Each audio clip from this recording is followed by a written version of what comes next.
so here we go. Infosec Decoded number 12, Open Science. And Alan's starting with the internet in Myanmar. We haven't discussed this on the podcast yet, but Myanmar, of course, is currently undergoing tremendous political upheaval, and the government has been essentially overthrown by the military. Myanmar has a long and complicated history of rule by the military government, and there have been a lot of street protests in the more than month since the government overthrew the government. The military overthrew the government. And one of the methods that the military has been using to control dissent has been essentially turning off the internet. And they've been doing so every night for over a month now. But also they've been doing some other things, such as turning off the mobile network intermittently, but allowing the wired internet connections to stay up longer. So anyway, NetBlocks, which monitors the internet globally, has some really good information here in this continuously updated article that was originally posted at the end of January, but they've updated it with more recent information.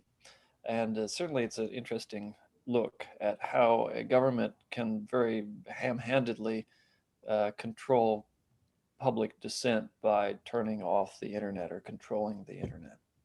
Yeah. And I remember you can't do that in America, although Obama wanted to do that. That was one of his more controversial ideas. Didn't he just float that in a like a speech off the cuff and then promptly forget about it though? Like a lot of his ideas, when people got mad, he shut up about it. Yeah. Like was around. He also had the idea of making the government the repository of all our passwords. Right. He was one of those leaders that was pretty clueless about the internet. Seems that way, yes. Yeah. Anyway, then I got one here, which is an LED wall, which I'm going to try to share my screen, although not the sound. There we go. Let me see if I can share my image here, because this is something really worth seeing. And Brave browser. Yeah, LED project. There it is. So it's this wall, and it looks like falling water and other things like flames and such. It's all LEDs. Must be an extremely large number of LEDs, as you can see. And what if I can get to the other things? Yeah, it's got smoke, all sorts of very realistic things that it creates on that wall. So that's pretty cool. And that's all I got. I got light stuff today. But Liz has got AT&T ripping off the schools. Yes. So surprise, big telecoms sometimes pull some shady, underhanded business, and AT&T's already been busted several times for this, to the tune of just millions and millions of dollars worth of fines for rip-off programs for the hearing impaired, ripping off a program for low-income families, intentionally making bogus charges more difficult to see on consumer bills, lying to customers about unlimited data, and so on and so forth. And the latest is that they have been caught ripping off public schools in the United States via the FCC's E-rate program, which is intended to help bolster telecommunications accessibility for schools. And the crazy thing about this, one of the crazy things about this is that consumers pay for this program through a surcharge on their bills. So it's not even like this is coming out of the corporate pockets, but and they didn't quit charging the surcharge on consumer bills. That stayed, but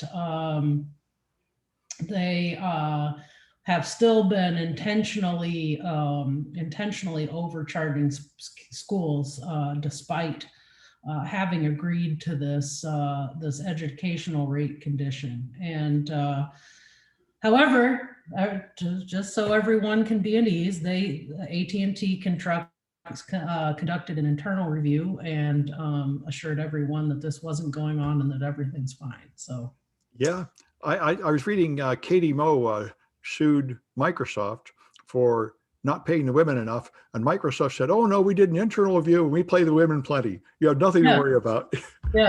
Yes, and this seems to be a very popular answer these days when organizations are called out on the carpet. And my thinking is, what could possibly give folks the idea that this is a good defense in the public court of opinion? I mean, does this really work? Well, I like the scam. The scam is just like one of the first ones I ever did when I worked at the escrow agency. These guys would just sell people paper and toner at nice cheap prices and then just never deliver any of it. And people would just keep paying the bill for years without figuring this out. Because in institutions, of course, the people paying the bills really have no idea what the price is supposed to be or anything. So you can totally say we gave you a discount, then charge you the full price, and nobody will notice for a long time. Right, and that's exactly what AT&T is doing here, considering how long that this has probably been going on, which one would assume back to the start of the program in 1996. So that's a long time of overcharging public school systems. In the early 80s, I got my cable TV when it was a brand new thing in like Illinois, and the cable TV company for the entire state of Illinois set the month to 25 days. So everybody would be late every month on their bill, and they'd charge them a monthly penalty. And they did that for several years before they finally got caught. Anyway. Yeah, and I mean, they the best part of this too was that one of the whistleblowers here was one of their own former lawyers. That's happening to Trump too. So yes, and you I really mean, don't want to irritate your lawyers. Your lawyers know everything. Yes, it's a really bad idea to alienate the people who know where all the bodies are buried. So, although I think they will lose their license for squealing. They have a non-disclosure agreement. Possibly, I don't know. I think there may be some protections for that, as far as whistleblower protections. So it'll be interesting to see how it goes. And who knows, maybe this guy has reached retirement age or is wanting to transition into a new career, and good on him for calling this out, because of all the many despicable things that telecoms do, screwing over school children is up there. I remember in Ghostbusters, somebody goes to rip off the AT&T and the whole crowd just applauds. And I asked my parents, why are they cheering? And they said, "You're going to find out, kid." Yeah, and it begs the question too, what is the FCC doing? They're supposed to be enforcing these agreements and policing these telecoms, but yeah, considering the fact that this has been in place since 1996, where has the FCC been through all of this? Making dance videos. Yes. And so Irvin's got restricting Google DNS requests. So this I found in my searches the other day, as I keep running T-Shark and capturing packets that are happening on my network, and then I realized that my Chromecast is just quite the device. It is using the quick protocol to bypass any web filtering. So it uses UDP on port 80 and 443 to talk outside of everything else. So it took me a little while, but I found this page because I have a pfSense router on how to block it, because nobody really had an explanation on how to block that traffic. So now it's blocked, and now I'm watching as the Chromecast is trying to get out, but it no longer can. Yeah. And it is doing exactly what I read about, how if it tries to do, if it can't get out through quick, it goes back to HTTP and HTTPS. So I can now see what it's up to. If you look at the network traffic, you really freak out. This is something students come to me every now and then. They turn on a firewall or a little snitch or something. You say, "Holy cow, I'm getting hacked." And I said, well, maybe no more than usual. Yeah, Yeah. it was a fun find. There's a lot of nasty traffic on the network when you look. Mm-hmm. And Kaitlyn says 5G wants your Comcast bill. Right. So Bloomberg has this article going over sort of the future of AT&T, Verizon, T-Mobile, the people who are really pushing 5G.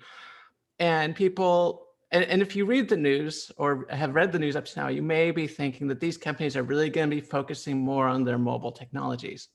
5G is coming out, and then presumably 6G is going to come out, and this is where things are going. But actually, they were looking very specifically at the home market, and according to their presentations, to stockholders and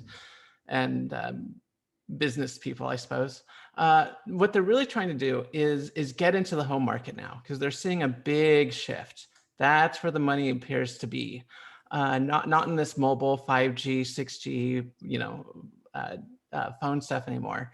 They want to take over where the cable companies have been. And this really ties into Liz's article, because we know companies like AT&T, as their monopolies grow, so do their corruption. And if you think Comcast is bad, imagine if AT&T or Verizon is the only choice you have for internet, phone, everything. I mean, this is not good. That sounds right. All right, Alan's got American Airlines. Yes, I was expecting somebody to pick up on the article from the New York Times on facial recognition. And this would have dovetailed quite nicely with that. But this is an article from ZDNet. Apparently, American Airlines is floating the idea that they will be entirely touchless in the not too distant future. Touchless as in, when you check in, you only need to present your face for American Airlines to identify you. They claim that this facial recognition will only be used and the images will only be stored for 24 hours or something like that. However, this is exactly the kind of scenario that a lot of people get rather nervous about, especially when traveling, especially when it touches anything having to do with the TSA. So we'll see what comes of this. Nevertheless, the technology appears to be fairly mature at this point. After all, facial recognition is being used in iPhones. It's being used very widely in China for government surveillance purposes. It's also being trialed for payments at retailers in China. So it's not such a stretch that American Airlines could be using this also in the not too distant future.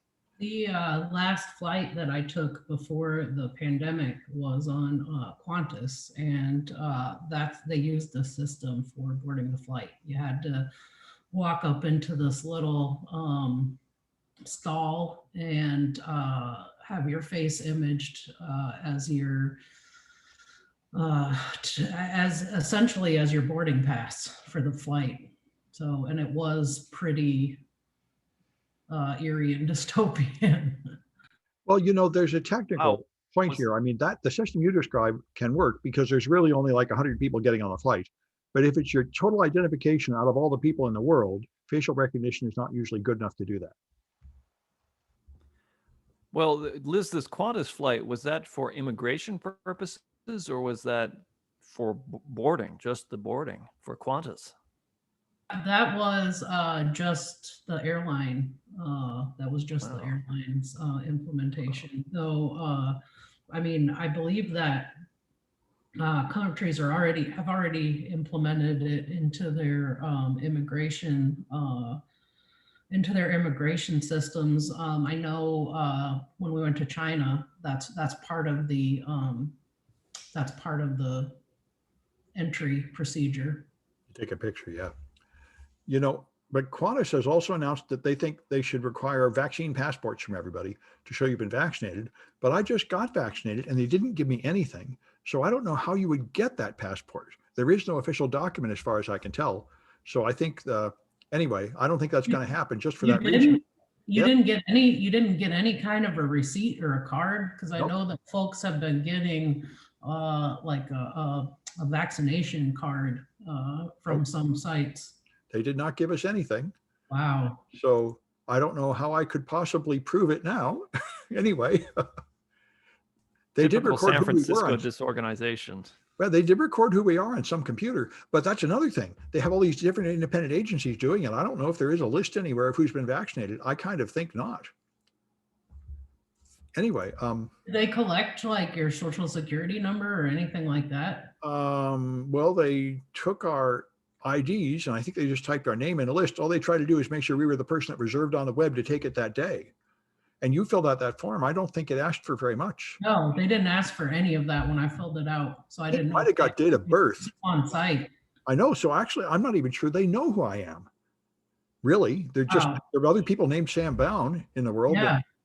I don't think that vaccine thing is going to happen. The vaccine passport. Anyway. All right. So, all right. And although I've got this crime fighting robot, which is pretty good. In Las Vegas, they have this crime fighting robot that just looks like a trash can rolling around with like a speaker, and they stick it in places to just remind people not to be naughty. And they say this is amazingly effective, telling you to get back in because there's a curfew or to stop putting graffiti on the wall or something like that.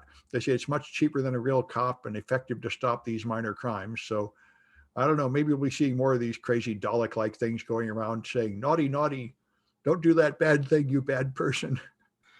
I know We have those in San Francisco. We do? There's Yes. one near the train station that guards a little apartment complex, and it rolls by me like, because whenever I would get Uber, I would hang out there and hang out with the little robot that would go around, making sure people weren't getting into trouble or hacking things. I saw a video from China where a little drone will fly over and say, "You're not wearing a mask. You need to wear a mask. What's wrong with you?" The best story about those was from when they were testing out the Dalek ones in San Francisco, and a friend of mine had a job working in the lobby of this building downtown where they had employed one of these things, and she told me that within the first week or two that it was deployed, some kids were in the lobby and pushed it over into a fountain, which she said, like, I struggled and failed to maintain a straight face when that happened, because it's like these devices are pretty, they look like RoboCop, but they're pretty easy to defeat, at least right now. Oh, I saw that it happened to one in the mall too. Yeah, that's why those scooter things, people said, oh, that's going right in the bay. Anyway, so Liz has got Instagram. Instagram is the most invasive app. Boy, how do you get that title? Yeah. It's an accomplishment, to be sure. I thought that it was pretty interesting that and I actually didn't know about this, but Apple's App Store has now required that companies include privacy labels in Apple's App Store, and this firm did an investigation of these labels, and in their research they discovered that as to how meaningful they are, and which is not very, but they discovered that Instagram topped out the list at the most invasive app that they found, and Facebook, its parent company, was like second on the list. In their research study, they found out that Instagram collects 79% of users' personal data and shares it with third parties, including search history, location, contacts, and financial data.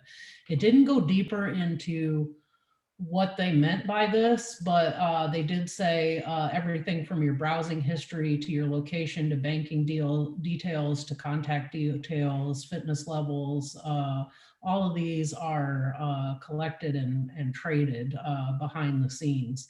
So they have to And, somehow trick you into giving them that data, right? I mean, they can't like steal it from a different well, app on your phone. I think it's buried in the terms of service that nobody reads when they click yes, I agree, and Well, you yeah, but I sign mean, your. if they wanted to know my medical data and all I'm doing is posting pictures of my cat, how are they going to get my medical data? I believe that they didn't go deeper into detail through this, how this works, whether, and I was curious about, like, specifically the standout to me was banking data, but it makes it interesting for fitness data as well. I don't know if there's another permission that you have to label, or if there's another permission that you have to enable in order for there to be integration with these apps. Like, I know with Facebook, there are all kinds of little integrations you can put in there, like, oh, this is my, I got my 10,000 steps in today, so maybe it requires maybe it requires access to, like, data that's collected from your Apple Watch or something. They No, that did, does like I make said, sense. they didn't go into super great detail on what's happening on the back end. I was really curious about the banking Yeah. details that they included in there, and I wondered, like, maybe it does an inventory of the other apps that are on your device and says, like, okay, this person's using the Bank of America app, and they're using it for 20 minutes a day, or making X number of transactions. I'd really be interested to know how they're collecting, like, what mechanisms they're using to collect that type of data. Yeah. Yeah. I'm surprised how terrible the targeted ads are in my life. All I see is ads trying to resell me the same product I just bought last week on Amazon. So as far as I can tell, all this targeting is doing nobody any good at all. And I think Google Yeah. said they're going to stop it. Really? Yeah, they see it. I think they've reached the same conclusion that it's not really doing them much good, or maybe they're just going to lie and cover it up. Well, apparently they said that McDonald's and Grubhub were among the few apps that gave away no user data at all. So, Well, good for them. good for them, I guess. And Irvin's got Enzyme. This tool I found very interesting. I used to have a Thing box that supposedly did similar stuff, but it doesn't do exactly as advertised. So it's kind of disappointed with it. But this is interesting. You could set up a Pi or other system. You need to have the right kind of Wi-Fi adapters that can get into monitor mode, and it will let you know when it sees a thing like a Ponagachi or a Pineapple or any other odd a network nearby. So it's an interesting alert system. Yeah, it sounds great. An IDS for your home Wi-Fi. Yes, it is exactly that. It's on its first version, so I'm gonna wait a little bit for them. I'm sure there's gonna be some things that they'll need to fix, but I am very interested to try it out as soon as it gets a little more stable. Yeah, good. Yeah. And Kaitlyn's got Apple doing something for Russia. Yes.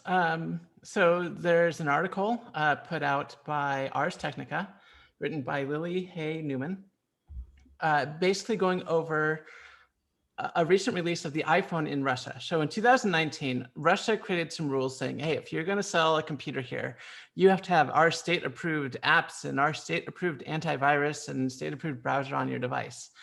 And Apple somewhat complied. They released a special version of the iPhone for Russia that basically says, hey, during the setup screen, it says, are you going to download this app? Because the government wants you to download this app. And this creates a troubling precedent because other oppressive regimes are looking at this and saying, well, we could bully companies into putting our spyware and backdoors and Trojans on these devices now. Even Apple, ooh, that sounds really awesome. We should do that. And so that's basically it. It's just, like I said, it creates a precedent that is troublesome. It sounds like Red Star OS. It does, yes. So for people who aren't aware, Red Star OS is North Korea's operating system. They actually modeled it a little bit after Mac OS. And yeah, the operating system does some pretty ridiculous things. Like if you have a picture on it, it actually writes a little string to the end of the picture so it can track which computer it was from. Stuff like that. And so it looks like they're trying to do that with everything sold. And it seems like they can bully even Apple into doing that now. So Yeah, but I did see that Apple didn't pre-install it like they wanted. Instead, they just sort of encourage people to put it on, but they don't force you to put it on. right. So yeah, that's an important distinction. If you have an Android device, Android devices do automatically have this stuff put on before it's sold to you. What Apple did is they sort of compromised and said during the setup process, oh, you should, install this program that your government's telling you need on here. It's not much of an improvement, to be honest. I think in China, they make you use a certain app to do any payments, and that app also spies on you or something like that. Exactly. So yeah, other regimes are looking at this, and they are seeing ways to spy on their citizens. Everybody wants to spy on your citizens. It's a crowd pleaser. And okay, then we're up to Alan with a violent year. Yes, this article is from Bloomberg City Lab about how during the COVID pandemic, the number of homicides in the US has gone up dramatically at a time when most violent crimes have gone down and significantly, and property crimes have also gone down, with, of course, a few exceptions, such as domestic violence has gone up. But the answer is pretty straightforward. There is no answer. Nobody understands why homicides have gone up. As a matter of fact, homicides have been going down in the US since the 1980s, and nobody knows why homicides have been going down either. So really, it's just one great mystery to sociologists and criminologists. And there have been all kinds of different theories explaining the decline in homicides floated in the past. Everything from the ban of lead in gasoline and paint to the legalization of abortions. But the fact of the matter is nobody can really understand what drives a lot of the homicides. And even in a time of greater social disparity that we're seeing during the pandemic, other times when the economy is tanked, such as during the Great Recession, the homicide rate also went down then. And then looking at past pandemics, such as the Great Influenza pandemic in 1918, the homicide rate and violent crime went down then too. So there have been a few lines of speculation that are not featured in this article. Things like disruptions to the drug trade. And so there have been some power struggles in that, supply chain issues. It's not really clear if those problems are concentrated more in the physical territories of cartels in Central and South America, or if that's spilling over into the US also. Nobody really knows. But I suppose we'll find out in 2021 whether this trend is going to continue or if we're going to revert back to a more less violent, less homicidal society. Yeah, I was thinking of two reasons. One is you're trapped at home with your family until you finally kill them. And the other is people fighting about politics or wearing masks or something. But well, the first one I think would fall under domestic violence, and that has increased certainly. Yeah. But apparently in a lot of these homicide cases, it is not a domestic situation. So there's something else driving that. The other thing I hear is there's a whole lot more burglary and crime in San Francisco, apparently. A lot of robberies and stuff. Yes. Now, and I think the thing about San Francisco is that, not to badmouth our city, but there has been such, but there has become such a serious problem with drug abuse, and people are just needing to get money to feed their habit and to support their habit. And so I think that drives a lot of the property crime in San Francisco, and the police department's been overwhelmed with break-ins, and they stopped really responding to most property crimes years ago. This is not a new problem. It's just gotten worse more recently. That must, because I heard a guy say that burglary is essentially legalized in San Francisco, and I wasn't quite sure what he meant. That must be it. Yeah, it's kind of the feeling I get. Well, I got two more articles here that are similarly light stuff. They're developing magnetoelectric nanoparticles with DARPA to soak into your brain. So they can actually inject you with stuff. This is like the paranoid conspiracies about the vaccine. They can inject you with stuff which will then go into your brain and radiate back information from your brain. They aren't selling it yet. They're developing it. But this is total like science fiction madness. And I think that would be awesome. I wanted a Google chip in my brain, and that's what this would be. And the other thing, if that bothers you, then you just need to smoke more weed. They say so many old people are smoking weed, doctors are getting upset. And now I finally found statistics. It used to be 2% of all the old people smoking weed. Now it's up to like 5 or 6%. And doctors say the immediate thing is it's solving a lot of their problems like pain and anxiety and stuff. But we think maybe it'll have some bad health consequence later, which we don't really know about. And I say, yeah, that's what I thought. I think that's what the old people have figured out. It's pretty much good for what ails you. But anyway, it is going. I know a lot of my friends who are old and who would never touch drugs are now getting CBD oil or something. They're thinking of it as a medical option when they used to not think so. What's the problem? Are they afraid it's going to lead to like junk food consumption and listening to jam bands?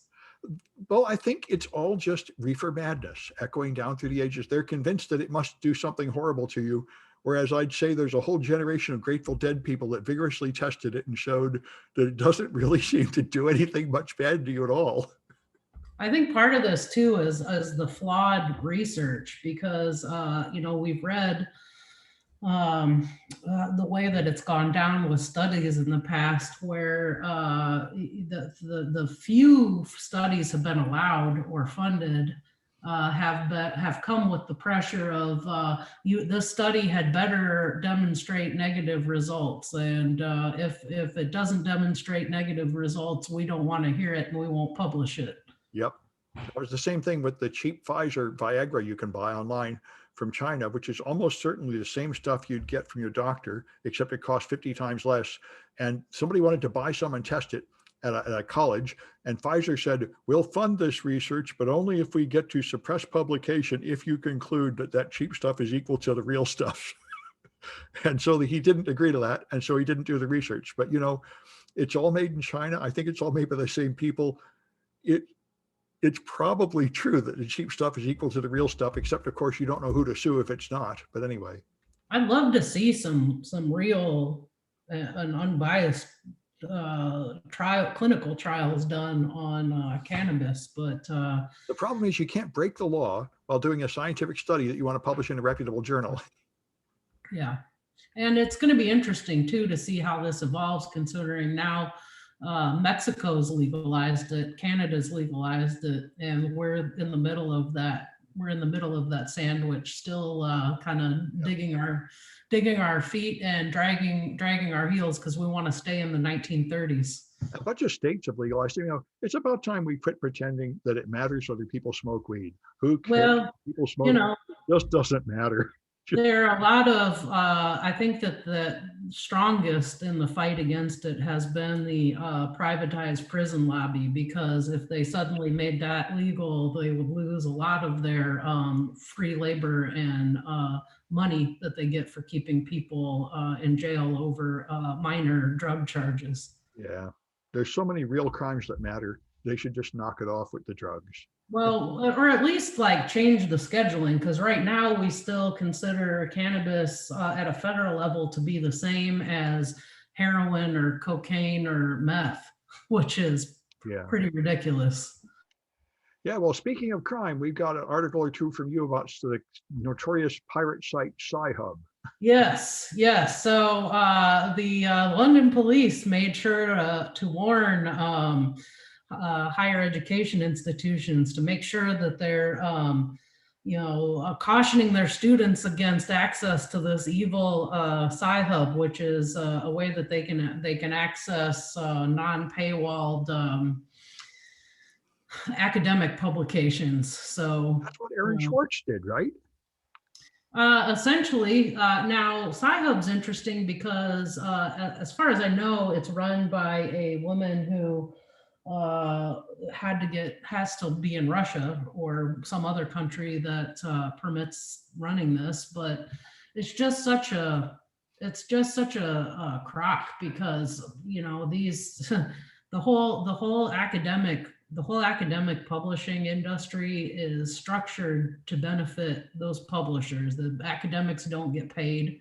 No, they pay. They pay by the Yeah. page, like $2,000 a page. I used to publish in Yep. those damn things.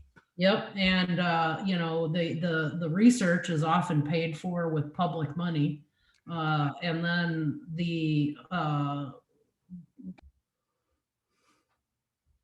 You're on mute or something. the papers themselves get paywalled off by these mega publishing conglomerates that are finding it tougher and tougher to justify their existence. And I think that because of that, they're getting a little desperate in that people have found workarounds for this. And it's pretty interesting because so much of the time in the academics themselves would prefer that this material be readily accessible to folks. And I think that the days of double dipping where you're charging the academics, you're often charging the institutions for publication, and then you're charging the readers on the other end are numbered. And so they are kind of defensively clinging on to any way that they can to try and attack services like Cyhub that allow access to this material for free. Well, you know, it reminds me of another appalling practice I've heard that some teachers engage in, where they tell students where they can get pirated copies of their textbooks. Another thing with unpardonable sin, anyway. Yeah, I mean, I would never do that because, you know, we wouldn't want our low-income students to access this material that might shave off a minuscule portion of the obscene profits that academic publishers are raking in year after year. You sound like a socialist.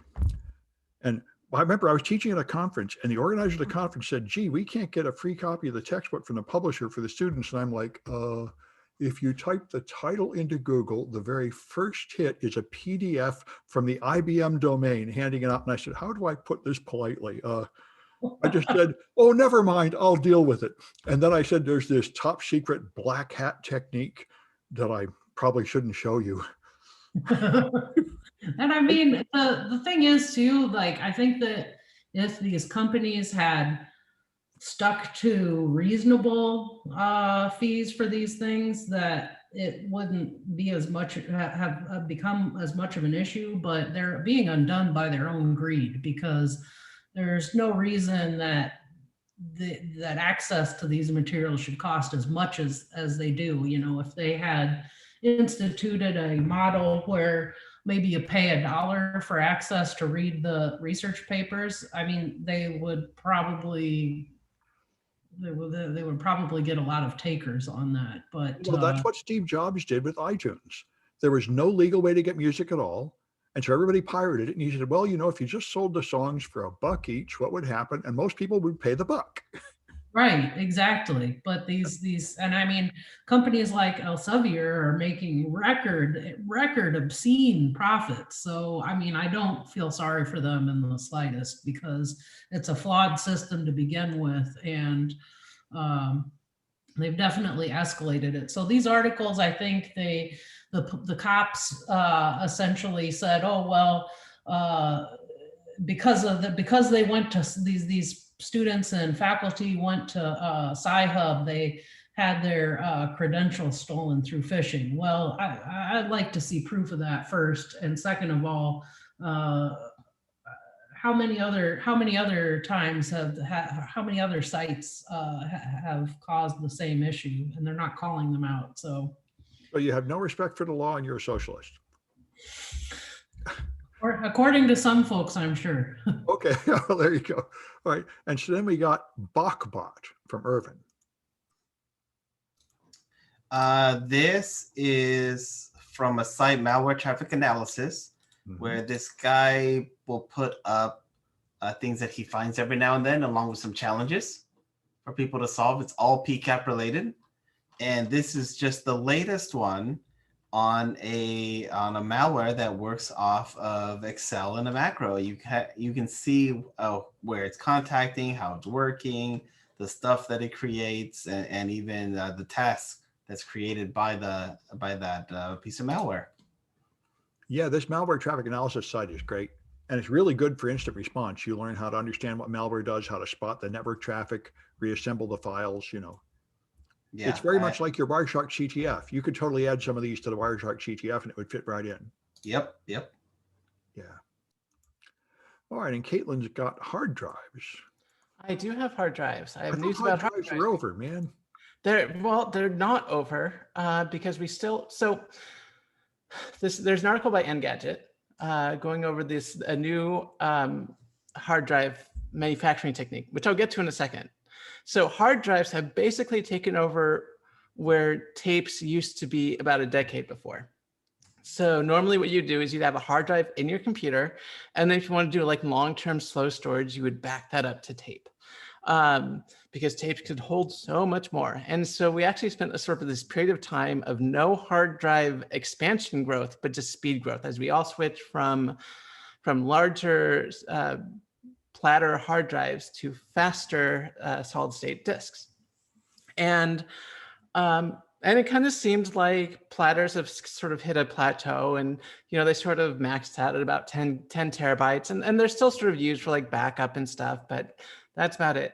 But there's this new technology called Mammer Hammer, and what they stand for is microwave and heat assisted magnetic recording. Essentially, what they do is they blast the platter with like microwaves or heat, and apparently that makes it store more information. And I like this approach. Just blast it with energy, and yes, expand the capacity. And apparently they'll get up to like 60 terabytes of storage on these platter drives, which is great for if you're working in a NAS or a data storage center. You just have a lot to store. So hard drives are not going away completely anytime soon. There's still a lot of growth for these devices, and like I said, they basically taken over where tapes were. If you need a backup solution, now you just grab a hard drive, which is great, and they're getting even better. You hit it with hammer and mammer. Hammer and Mammer, yep. Okay. Well, I think that's a cheerful, positive note to end on. And so Things are getting better in the world. Mammer and Hammer are coming. Yes. And on top of that, you can smoke all the weed you want when you're old. Anyway, so, Yep. All right. So we'll be back on Friday. All right, everyone. Take care. Take care of each other. Be